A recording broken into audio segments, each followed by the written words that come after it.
हाँ जी, good morning students. तो last class में अपन ने अनुनादी संरचनाओं की बात कर ली थी, है ना। जितनी भी तेरी अनुनादी संरचनाएं थी उनकी अपन ने क्या कर ली थी, बात कर ली थी लास्ट क्लास में। ठीक है, अब देख आगे चलते हैं अपन। अनुनादी ऊर्जाओं की मैंने बताई थी। अनुनादी ऊर्जा सबसे ज़्यादा किसकी होती है, बेंजीन की। उसके बाद में तेरी थायोफिन की, उसके बाद में तेरी पीरोल की, और सबसे कम किसकी होती है, फ्यूरेन की होती है। ठीक है, क्वेश्चन क्या आता है, थायोफिन का स्थायित्व पीरोल और फ्यूरेन की तुलना में अधिक होता है, क्यों? आपको पता है कि जो थायोफिन होता है ना, उसका स्थायित्व पीरोल और फ्यूरिन की तुलना में ज़्यादा होता है, क्योंकि जो थायोफिन होता है ना, थायोफिन का एक तो आकार बड़ा होता है, ठीक है। दूसरी बात, इसके पास रिक्त डी कक्षक होता है, ठीक है, ध्यान देना ये चीज़। हाँ, उसके बाद में मैंने दूसरा, आगे चलते हैं। आज की हेडिंग लगा दे, इलेक्ट्रॉन से नहीं प्रतिस्थापन अभिक्रिया के प्रति क्रियाशीलता। किसकी? पीरोल, फ्यूरेन व थायोफिन की। तो हेडिंग लगा ले, इलेक्ट्रॉन से नहीं इलेक्ट्रॉन स्नेही प्रतिस्थापन,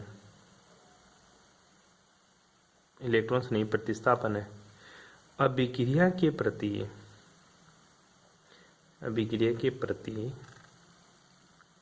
क्रियाशीलता।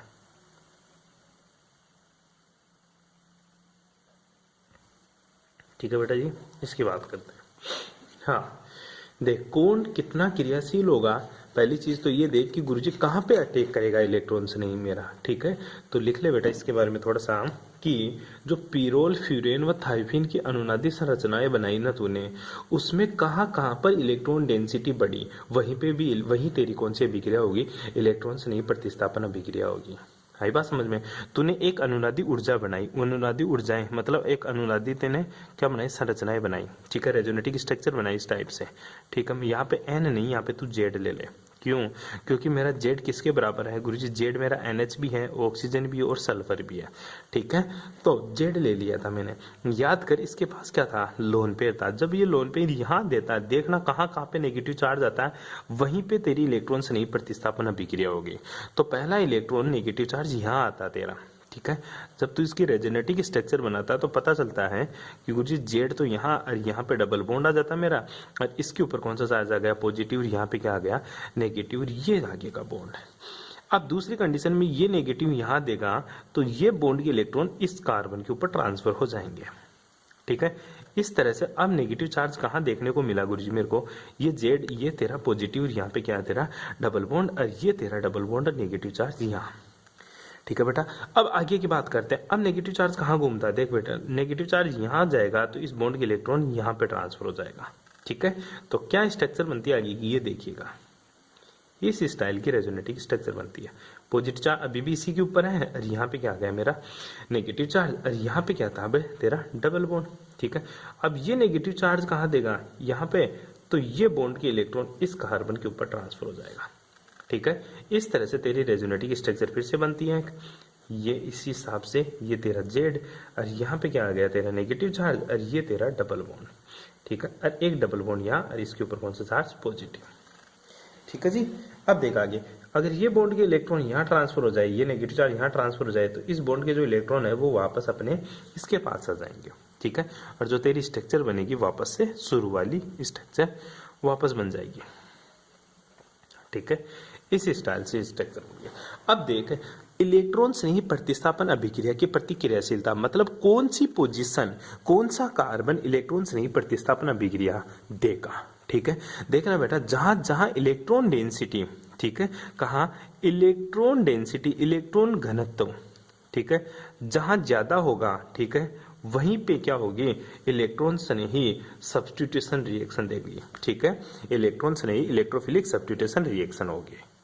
आई बात समझ में? जहां पे इलेक्ट्रॉन घनत्व ज्यादा होगा वहीं पे इलेक्ट्रॉन से नहीं प्रतिस्थापन अभिक्रिया होती है। आप सर इलेक्ट्रॉन घनत्व ज्यादा का कैसे पता चलेगा? इलेक्ट्रॉन घनत्व ज्यादा का पता तभी चलेगा तब तू रेजोनेटिक स्ट्रक्चर बनाएगा।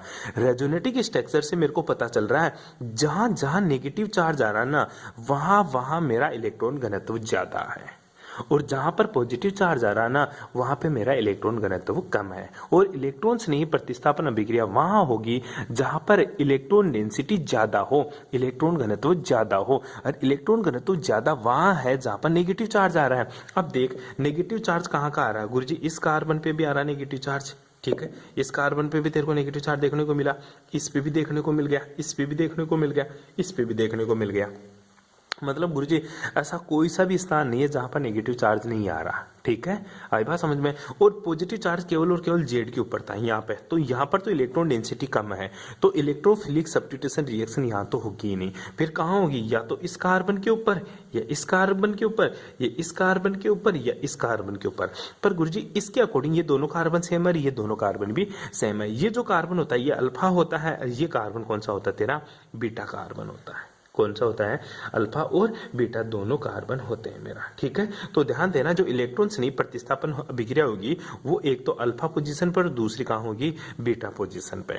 अगर गुरुजी दोनों ही खाली जगह हुए तो फिर कहाँ होगी? अगर बेटा दोनों ही खाली जगह हो ना, तो ध्यान देना अल्फा के ऊपर ज्यादा प्रायोरिटी रहेगी कंपेयर टू बीटा। इलेक्ट्रॉन स्नेही प्रतिस्थापन अभिक्रिया हमेशा अल्फा पोजीशन पर ज्यादा प्रभावी रहती है कंपेरिजन टू बीटा पोजीशन।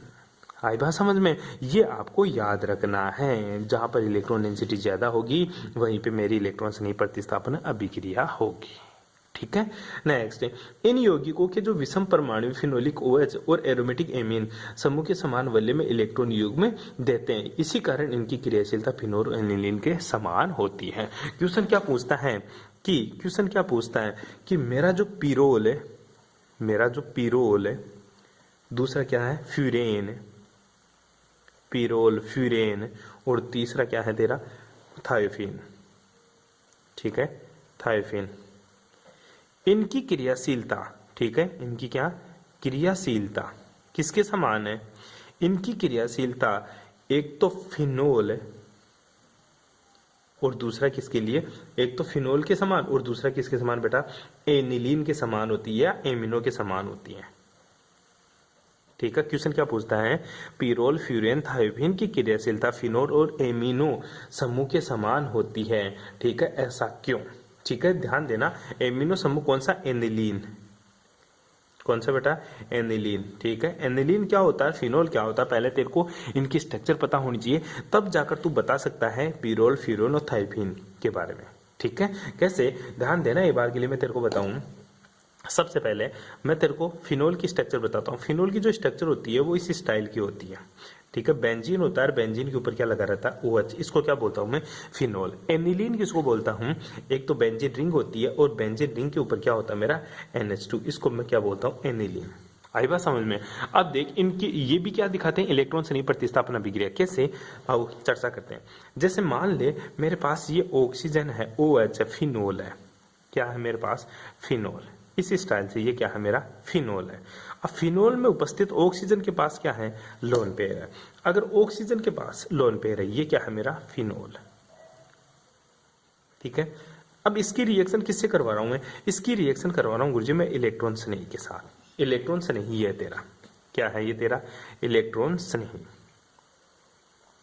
ठीक है।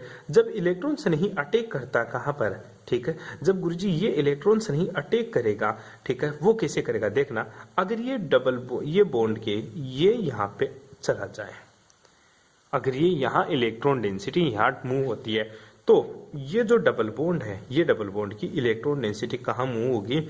ये इलेक्ट्रॉन स्नेही के पास मूव होगी। आई बात समझ में? तो किस हिसाब से स्ट्रक्चर बनती है? तो गुरुजी मेरा जो मध्यवर्ती बनता है, इंटरमीडिएट बनता है, वो इस स्टाइल का बनेगा। ये डबल बॉन्ड, ये डबल बॉन्ड, यहाँ पे क्या जुड़ गया मेरा? इलेक्ट्रॉन से नहीं, और यहाँ पर क्या आ गया? OH बॉन्ड के इलेक्ट्रॉन यहाँ गए, तो यहाँ पे क्या आ गया? डबल बॉन्ड, और इसके ऊपर कौन सा चार्ज आ गया? Positive charge. बेटी बात समझ में? कौन सा चार्ज आ गया बेटा? Positive charge. अब यहाँ पे क्या जुड़ गया मेरा? इलेक्ट्रोफाइल। लेकिन ध्यान दे, यहाँ पे तेरा हाइड्रोजन भी तो था ना, यहाँ पे तेरा क्या था?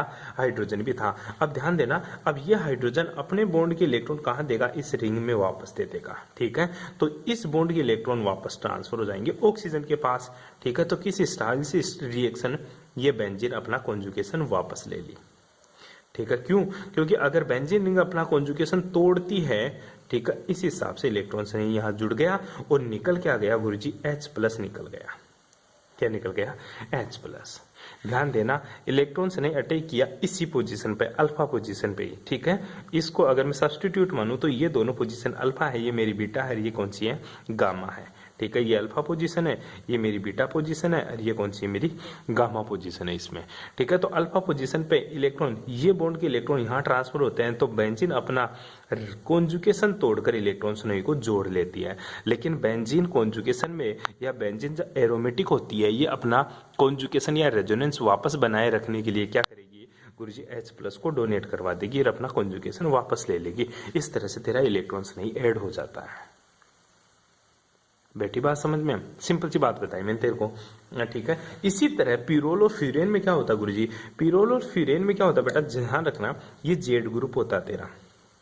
ठीक है, इस हिसाब से अब होगा क्या इसमें, ये देख, इसी की भी रिएक्शन किससे करवा रहा हूं मैं, इलेक्ट्रोफाइल से। किससे करवा रहा हूं, इलेक्ट्रोफाइल से। देखना, अगर ये बॉन्ड के इलेक्ट्रॉन यहां ट्रांसफर होते हैं, ठीक है, ये बॉन्ड के इलेक्ट्रॉन कहां ट्रांसफर हो गए गुरुजी, इस बॉन्ड में ट्रांसफर होते हैं, तो इस बॉन्ड के इलेक्ट्रॉन कहां ट्रांसफर होंगे, इस बॉन्ड के इलेक्ट्रॉन यहां ट्रांसफर हो जाएंगे, और इस बॉन्ड के इलेक्ट्रॉन कहां ट्रांसफर हो जाएंगे, इस बॉन्ड के इलेक्ट्रॉन इलेक्ट्रॉन फाइल के पास ट्रांसफर हो जाएंगे। आई बात समझ में। तो कैसे कैसे जुड़ेगा, कैसे जुड़ेगा, इंटरमीडिएट बनेगा गुरुजी, ये तो जेड मेरा, ठीक है, ये तो जेड, यहाँ पे डबल बॉन्ड, ठीक है, इसके ऊपर आ लिया पॉजिटिव चार्ज, ठीक है, और ये मेरा क्या जुड़ गया, इलेक्ट्रोफाइल जुड़ गया। ठीक है, क्या जुड़ गया बेटा, इलेक्ट्रोफाइल। और यहाँ पे क्या है तेरा, हाइड्रोजन है, यहाँ पे क्या है तेरा, हाइड्रोजन। अब ध्यान देना, ये वापस से क्या करेगा, ठीक है, यहाँ पे क्या आ गया था, डबल बॉन्ड आ गया था, 2 डबल बॉन्ड थे यहाँ पे। ठीक है, अब यहाँ पे डबल बॉन्ड था, अब देखिए क्या करेगा, ये हाइड्रोजन कहाँ ट्रांसफर होगा, यहाँ पे अपनी इलेक्ट्रॉन डेंसिटी इस बॉन्ड को देंगे, तो ये बॉन्ड के इलेक्ट्रॉन कहाँ ट्रांसफर होंगे गुरुजी, इस बॉन्ड में, और ये बॉन्ड के इलेक्ट्रॉन वापस जेड ले लेगा। ठीक है, तो किस हिसाब से प्रोडक्ट बन जाएगा, यहाँ पे तो जेड हो जाएगा वापस से, और ये अपना कॉन्जुगेशन वापस ले लिया। ठीक है, ये अपना कॉन्जुगेशन वापस ले लिया और ये इलेक्ट्रोफाइल को जोड़ लिया। ठीक है, निकला क्या, प्लस का H+।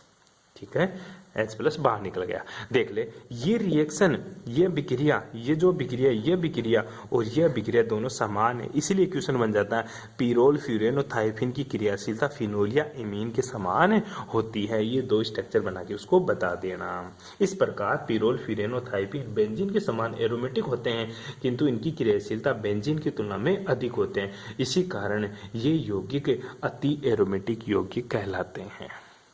ठीक है, इनको अति एरोमेटिक यौगिक क्यों बोलते हैं, क्यों बोलते हैं, क्योंकि गुरुजी पीरोल, फ्यूरेन और थायोफिन बेंजीन के समान एरोमेटिक होता है, परंतु इनकी क्रियाशीलता एरोमेटिक बेंजीन की तुलना में भी ज्यादा होता है। ठीक है, क्रियाशीलता ज्यादा होती है, इसलिए इनको अति क्रियाशील यौगिक भी बोलते हैं या अति एरोमेटिक यौगिक भी बोलते हैं। तो क्रियाशीलता का क्रम की बात करूं तो सबसे ज्यादा क्रियाशील कौन होगा, देखना बेटा एक बार के लिए, अगर क्रियाशीलता की बात करूं, ठीक है, विषम चक्रीय यौगिकों की क्रियाशीलता का क्रम, विषम चक्रीय यौगिकों की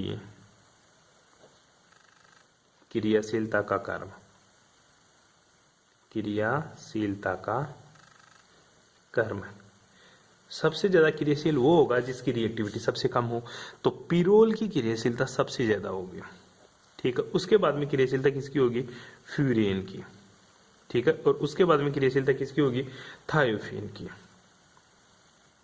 ठीक है, और उसके बाद में क्रियाशीलता किसकी होगी, बेंजीन की। मतलब बेंजीन की जो क्रियाशीलता है वो सबसे कम होगी, थायोफिन की क्रियाशीलता फिर ज्यादा होगी, फिर फ्यूरेन की, फिर किसकी होगी, प्यूरियल की सबसे ज्यादा क्रियाशीलता देखने को मिलती है।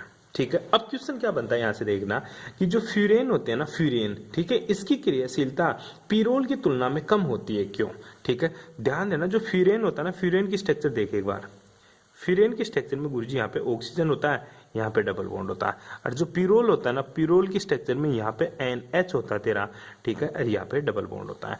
पीरोल की क्रियाशीलता फ्यूरेन की तुलना में ज्यादा है, क्यों, क्योंकि पीरोल में उपस्थित नाइट्रोजन परमाणु की विद्युत ऋणता ऑक्सीजन परमाणु की विद्युत ऋणता से क्या होती है, कम होती है, जिसकी वजह से ये इलेक्ट्रॉन डेंसिटी आसानी से रिंग में भेज देता है। परंतु ऑक्सीजन की विद्युत ऋणता ज्यादा होने के कारण ऑक्सीजन अपनी इलेक्ट्रॉन डेंसिटी रिंग में नहीं भेजना रहना पसंद करता, इसलिए इसकी क्रियाशीलता पिरोल की तुलना में कम होती है। कोई प्रॉब्लम रहे, ठीक है। दूसरी बात है, जैसे ये इलेक्ट्रॉन डेंसिटी डोनेट करेगा तो नाइट्रोजन के ऊपर कौन सा चार्ज आएगा, पॉजिटिव। वैसे ये भी इलेक्ट्रॉन डेंसिटी डोनेट करेगा तो ऑक्सीजन के ऊपर कौन सा चार्ज आएगा, पॉजिटिव।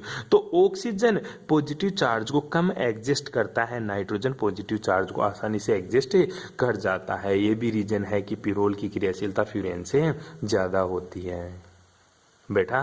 अब दूसरा क्वेश्चन बनता है कि जो थायोफिन की क्रियाशीलता है ना, ये फ्यूरेन की तुलना में कम होती है। थायोफिन की जो क्रियाशीलता है ना, वो फ्यूरेन की तुलना में कम क्यों होती है, आजा। ये सल्फर, ठीक है।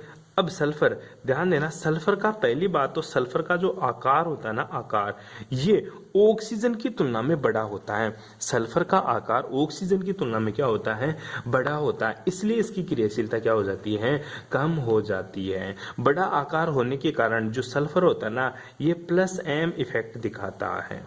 कौन सा इफेक्ट दिखाता बेटा, प्लस एम, मतलब मीजोमेरिक इफेक्ट दिखाता, कौन सा, प्लस वाला इफेक्ट दिखाता, इसलिए इसकी क्रियाशीलता इस हिसाब से हो जाती है। कोई प्रॉब्लम यहाँ तक है, बाकी की बातें करेंगे नेक्स्ट क्लास में। Thanks for cooperation.